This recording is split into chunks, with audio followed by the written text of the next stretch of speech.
کے لیے رموز طے کیے ہیں. امام محمد کے لیے میم ہے، امام ابو یوسف کے لیے سین ہے، امام ظفر کے لیے زا ہے، وغیرہ وغیرہ. اگر چند ائمہ کرام اس کے خلاف ہیں تو 2 حروف کو ملا دیا انہوں نے.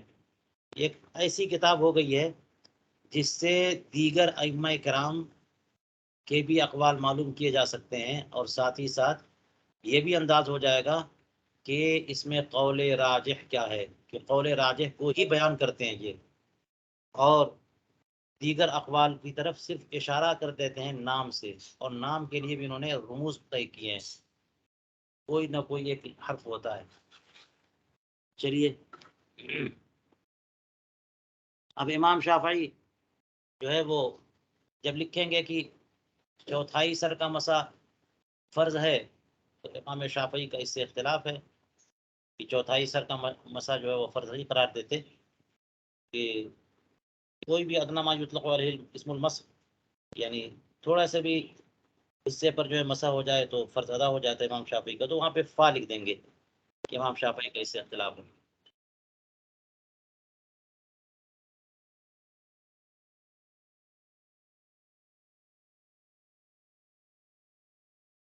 اب اسی طرح دیکھیے آپ کہ اور ایک اور کتاب ہے کنز الدقائق، بڑی زبردست کتاب ہے اور متون میں اس کا بڑا مقام ہے. قدوری کے بعد کنز سب سے اہم ترین کتاب مانی جاتی ہے، کنز الدقائق. علامہ ابو البرکات النصفی حنفی ہیں، بڑے زبردست مصنف اور محقق ہیں، بہت کتابیں انہوں نے لکھی الگ الگ فنون پہ. اسی لیے علامہ نصفی کے نام سے تو بہت لوگ ہیں نا، 6 یا 8 نصفی کہتے ہیں. نصفی کون کون نصفی، تو اس لیے لوگوں کو کنفیوژن ہو جاتی ہے، ایک نصفی کہتے تو پھر دوسرے نصفی مراد لے لیتے. یہ امام ابو البرکات نصفی ہیں، ابو البرکات سے ان کا امتیاز ہو جاتا ہے دیگر نصفیین سے. امام ابو البرکات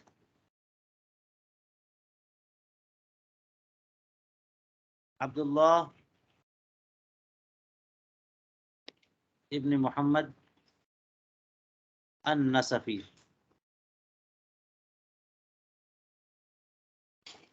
سن وفات سے یہ اندازہ ہوتا ہے کہ یہ کب کے 710 کے یہ متوفا ہیں.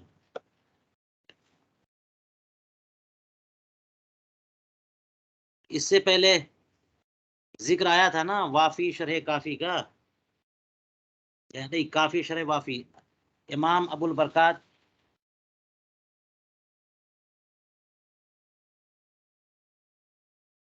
نے ہی وافی لکھی،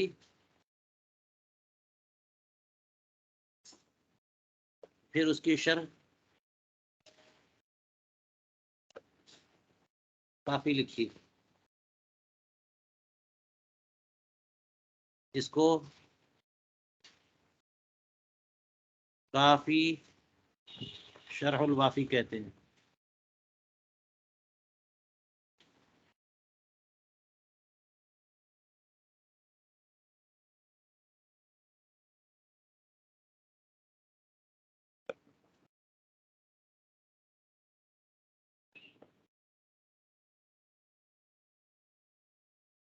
اور اسی طرح انہوں نے بہت کتابیں لکھی. تو امام ابو البرکات النصفی یہ مصنف ہے کنز الدقائق کے، الکنز کہہ دیتے ہیں، الکنز کنز الدقائق. یہ بھی مختصر سی کتاب ہے اور متن ہے یہ فقہ حنفی کی، فقہ حنفی کا متن ہے، اور اس کی بھی بہت شرحیں لکھی گئیں.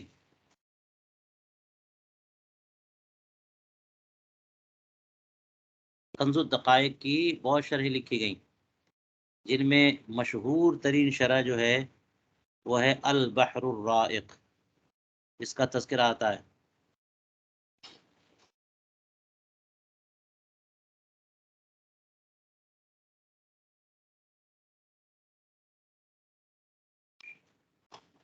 شرح کنز الدقائق.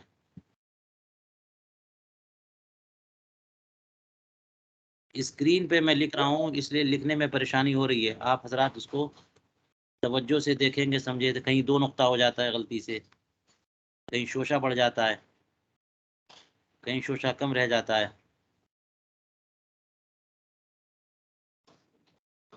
البحر الرائق شرح کنز الدقائق للامام زین الدین ابن نجیم۔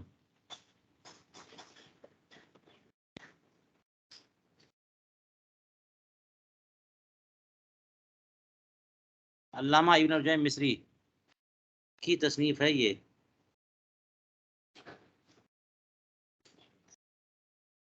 جو متوفا ہیں 970 کے، سن 970 ہجری یہ ان کا زمانہ ہے۔ علامہ ابن نجیم جب بھی ابن نجیم، ویسے ان کے بھائی بھی ہیں علامہ عمر ابن نجیم، لیکن جب مطلقاً ابن نجیم کہتے ہیں تو یہی مراد ہوتے ہیں صاحب بحر الرائق۔ اور ان کی یہ کتاب البحر الرائق اتنی مشہور ہوئی کہ فقہ حنفی میں یہ دیگر بہت ساری کتابوں پر فائق ہو گئی۔ اسے پوری دنیا میں شہرت حاصل ہے کیونکہ اس کا اسلوب جو ہے بہت ہی علمی ہے اور بڑے ہی دقائق بیان انہوں نے کیے۔ ایک مسئلے کو کی جب تحقیق اور تدقیق کرتے ہیں تو اس کی تحقیق کو اوج کمال تک پہنچاتے ہیں، بڑی زبردست بحثیں کرتے ہیں۔ اور اعلیٰ حضرت کی تحریر میں آپ دیکھیے گا تو جگہ جگہ صاحب البحر کو بڑے ہی اعلیٰ القاب سے یاد کرتے ہیں۔ البحر الطمطام کہتے ہیں، یعنی کبھی ان کو خود کہتے ہیں البحر، وقال البحر فی البحر، سمندر نے سمندر میں کہا، ان کو البحر کہتے ہیں، البحر الطمطام، موجے مارتا ہوا سمندر۔ یہ اتنے بڑے عالم جلیل ہیں امام زین الدین ابن نجیم۔ ان کی یہ کتاب، ویسے تو ان کی کتاب کا ذکر بار بار آ رہا ہے، الاشباح والنظائر بھی ہے جو قواعد کی کتاب ہے، بڑی مشہور ہے، لیکن اس سے زیادہ اعتبار حاصل ہے ان کی اس کتاب کا البحر الرائق۔ گویا کہ کہہ سکتے ہیں کہ فقہ حنفی کی ریڑھ کی ہڈی اگر چند کتابیں مانی جائیں تو ان میں فتح القدیر اور رد المحتار اور دیگر چند کتابوں میں البحر الرائق کا نام ضرور آئے گا۔ اس لیے آپ حضرات البحر الرائق کو نظر انداز نہیں کر سکتے۔ جب بھی کسی مسئلے کی تحقیق کرنا ہو تو دیکھیے کہ امام ابن نجیم نے البحر الرائق میں کیا لکھا۔ تو البحر الرائق بھی خرید سکے تو ضرور خریدیے یہ۔ اور اسی طرح سے اس کی ایک شرح ہے انہی کے بھائی النہر الفائق،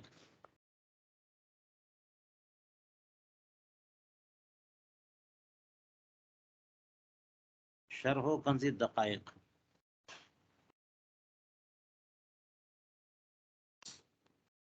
امام زین ابن نجیم کے ہی بھائی حضرت علامہ امام عمر ابن نجیم،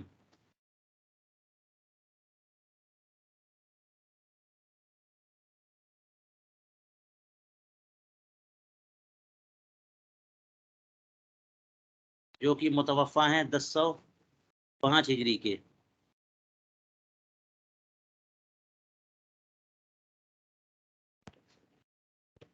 تو ان کے بعد ہوئے نا، گویا کہ 35 سال بعد وفات پائی، اور اپنے ہی بھائی کے قبر کے بغل میں حسب وصیت ان کو دفن کیا گیا۔ اپنے بھائی کا بہت احترام کرتے تھے، خود وصیت کی تھی کہ مجھے میرے بھائی کے بغل میں دفن کیا جائے، یہ طریقہ ہے۔ لیکن النہر الفائق میں انہوں نے اپنے بھائی کی تحریروں کو کہیں چھوڑا نہیں ہے جی۔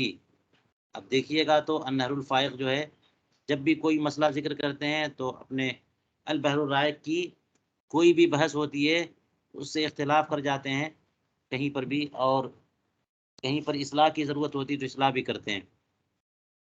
یہ خاص بات ہے النہر الفائق کی۔ تو النہر الفائق بھی بڑی متداول اور بہت ہی مستند اور معتمد کتاب ہے۔ آپ دیکھیے گا در مختار تو آپ پڑھ رہے ہیں، النہر الفائق کا حوالہ جو ہے البحر الرائق سے زیادہ آتا ہے، کیونکہ لگتا یہ ہے کہ یہ خلاصہ ہے البحر الرائق کا اور دیگر تحقیقات کا۔ اس میں مزید انہوں نے اضافہ کیا ہے، اور جہاں جہاں اصلاح کی یا اضافے کی ضرورت ہوئی یا رائے سے اختلاف کی ضرورت ہوئی وہ اضافہ کر دیا انہوں نے۔ تو یہ آپ کو محسوس ہوگا اگر النحل الفائق پڑھیں گے. بس فرق دونوں میں یہ ہے کہ البحر الرائق تو بڑی مبسوط کتاب ہے، بڑی مفصل ہے، اور النحل الفائق اس قدر مفصل نہیں ہے. آج کل جو نسخے چھپے ہوئے ہیں تو النحل الفائق 3 ہی جلدوں میں ہمارے پاس ہے، اور البحر الرائق کی جلدیں بہت ہیں. یہ دونوں بڑی مشہور کتاب ہیں. اسی طرح سے فقہ حنفی کی ایک اور بڑی مشہور کتاب ہے، اور جس کا حوالہ بار بار دیا جاتا ہے، وہ ہے علامہ زیلعی کی شرح کنز، جس کو تبیین الحقائق کہتے ہیں. تبیین الحقائق، شرح و کنز الدقائق.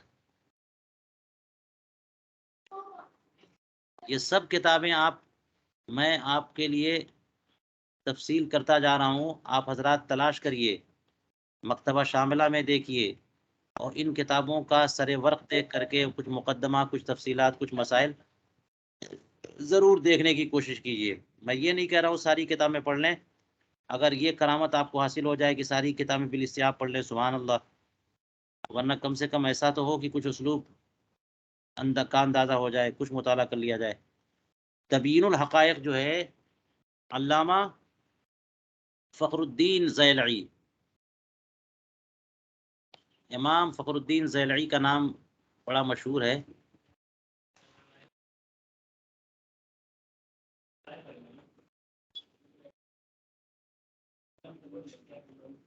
امام زیلعی کی تصریف اسی لیے کہتے کہ وقال فی الزیلعی، اگر زیلعی کہہ دیا، حالانکہ زیلعی کی ایک دوسرے زیلعی ہیں جن کی کتاب نصب الرایا بھی ہے، احادیث ہدایہ، تو وہ زیلعی مراد نہیں ہے بلکہ علامہ فخر الدین زیلعی. تو جب بھی فقہ میں الزیلعی آتا ہے تو اس سے مراد تبیین الحقائق ہے. اور اسی وجہ سے کبھی کبھی کہہ دیتے ہیں وہ قال الزیلعی فی التبیین.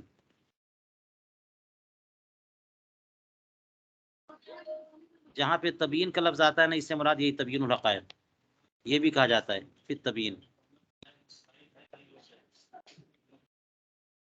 تو علامہ فخر الدین زیلعی کی کتاب تبیین الحقائق، اس میں آپ دیکھیے گا، اس کے اسلوب میں ایک بات ملے گی کہ یہ حدیثیں پیش کرتے ہیں، حدیث میں ماہر ہیں، اور اس میں حدیثیں پیش کرتے ہیں فقہ حنفی کے مسائل کی تحقیق میں. جیسے کہ علامہ کمال الدین ابن حمام بھی جب فقہ حنفی کے مسائل کی تحقیق حدیثوں سے کرتے ہیں تو خوب کلام کرتے ہیں. تو امام ابن حمام کی کتاب فتح القدیر اور امام زیلعی کی کتاب تبیین الحقائق، یہ 2 کتابیں میں سمجھتا ہوں کہ فقہ حنفی کی احادیث سے تحقیق اور تثبیت میں اور تحقیق میں بہت ہی اہم مقام رکھتی ہیں یہ دونوں کتابیں. تبیین الحقائق، شرح کنز الدقائق.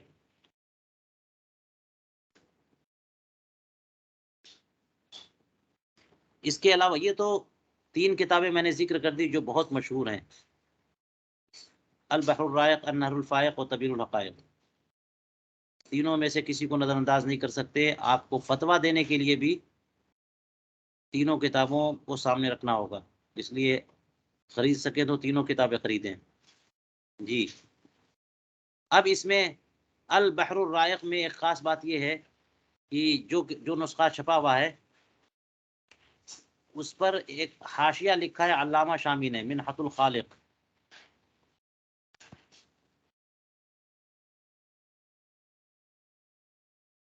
منحۃ الخالق،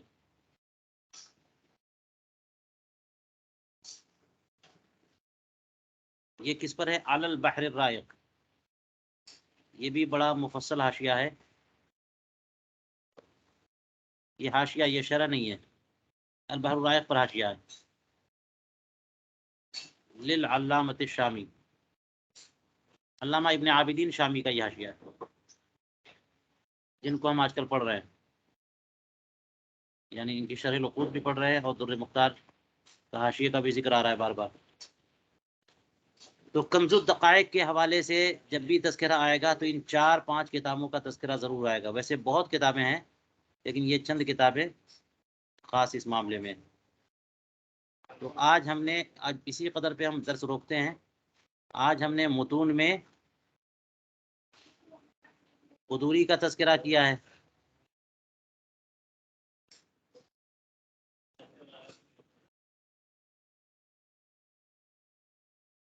اور المختار للفتاوی کا تذکرہ کیا ہے. اور کنز الدقائق 3 متون کا تذکرہ کیا ہم نے.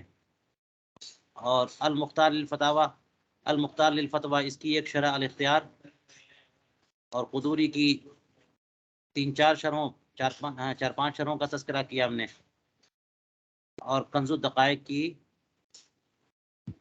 جو ہے وہ ایک شرح یہ ہے،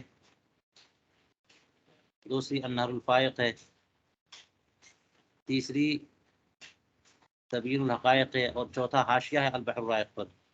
یہ کنز پہ تو نہیں ہے لیکن کنز کی شرح بحر پر ہے.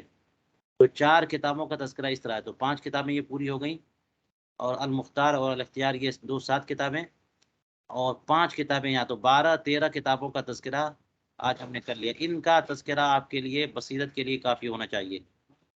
ان کتابوں کو آپ سمجھ چکے ہیں یہ کون کون سی کتابیں ہیں. قدوری اور مختار اور کنز.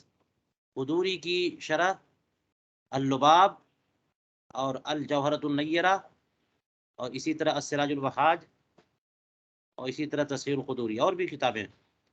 مختار کی شرح الاختیار، اور کنز کی شرح جو ہے وہ البحر الرائق، النہر الفائق، اور تبیین الحقائق، اور البحر پر حاشیہ منہاۃ الخالق.